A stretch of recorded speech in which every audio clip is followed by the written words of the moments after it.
talking about. Um, it's from Controller 796. Pastor Paul, you are an inspiration to me in the sense that you can talk with a wide variety of people with as much variety of opinions.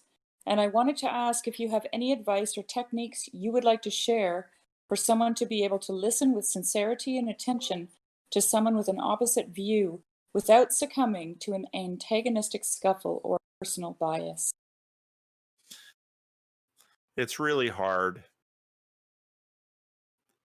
and I don't do it anywhere near as well as I should or as often as I should. And I think there's a lot of training that is involved in it.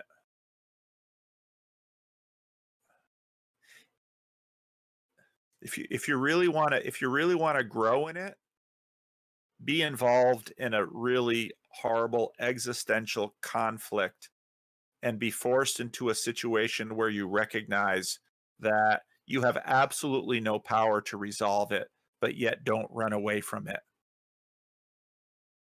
You can do that in a relationship in a church, like a church fight. You can do that in a very difficult marriage.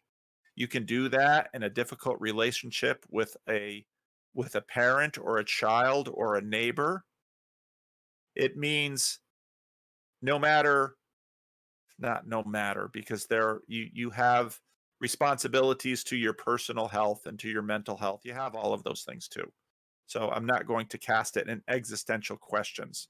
But if you decide that you want to maintain good relationships with people who are different from you, just keep working at that. Now, part of what happens in that process is that sometimes you lose yourself. And so that's the trick. You have to both not lose yourself or your integrity and be in deep communal deep community with others who not only disagree with you but anger you and you anger them, and don't leave.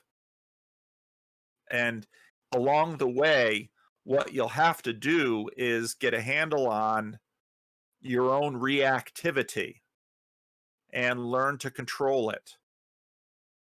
I've watched therapists, really good therapists learn how to do this because, you know, I was so I had to get the cops and the fire department here for a homeless person earlier this week, and this particular homeless person cusses me out on a regular basis. Fuck you, Pastor Paul. Fuck you, and just on and on and on and on. And he was doing that to me one day, and I also often loan this person money, and so he was. And this person's not mentally stable, so he can turn on a dime. And so he was just cussing me out, and he's cussed me out so many times for so many years. I mean, it doesn't even trigger me internally much anymore. And so he's going through all the insults, and but then I remembered that he owed me $40, and he's really good at paying his debts and say, "Oh, by the way, you owe me $40." And dude, fuck you, Pastor Paul. Oh, I do? Oh, I'm sorry. And he opened his wallet, gave me $40. I'm really sorry. I forgot about that. Apologized profusely for forgetting to give me the $40 back. And then once that interchange was done, went back to verbally abusing me. And if you deal with people enough in situations like this enough, you begin to realize that a lot of the poor treatment you're receiving is only partly about you. It has everything to do with what's going on inside of them. And that will give you a certain amount of liberty to look beyond the insults. So then that person was sitting on the curb and the police came, and I wondered how well this person would do with the police because that's been difficult over the years. But thank you, Pastor Paul, for calling the police and getting them here, because it's not always easy to get the cops here to deal with homeless people. Thank you, Pastor Paul, for getting the police here. And then they're talking to them. The cops are talking to him, and I'm just watching the cops talk to him and thinking, they're going to trigger him. And sure enough, the cop says something that I know will trigger him, and bang, it triggers him, and he starts, cussing. But there's 3 cops there, so he's not going to push it too far. And So, kind of back and forth and back and forth. And then the firefighters come and they have to check him out medically. And then the firefighters kind of trigger him, and then he kind of pulls back. But I watched the police and the firefighters get triggered. And I thought, yeah, I understand. They're dealing with a tough population with difficult search situations, and it's easy to get triggered. And so a lot of this is learning to know yourself well enough to not get triggered, and to work through it. And again, I've seen therapists do that because, gosh, it'd be really hard to be a therapist. You sit in a room and you just, at some point, you've learned the person well enough, and you just watch them in these in these low agency spirals. I mean, it's sort of like an addiction. And I think Vervaeke really talks about that well, in terms of they've lost so much agency that they're just spinning in their own misery, and you would so love to release them from that misery, but you can't.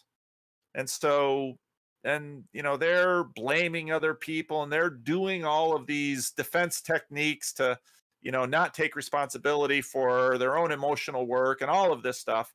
And so to be a therapist and to sit and to patiently kind of help people with that, and you see just these little glimpses of, they get that they say the right thing, or they have the right thought, and it's sort of like 1 minute manager, where you pause and say, okay, they're doing the right thing, so I'm going to pause and encourage that little moment and try and build on it.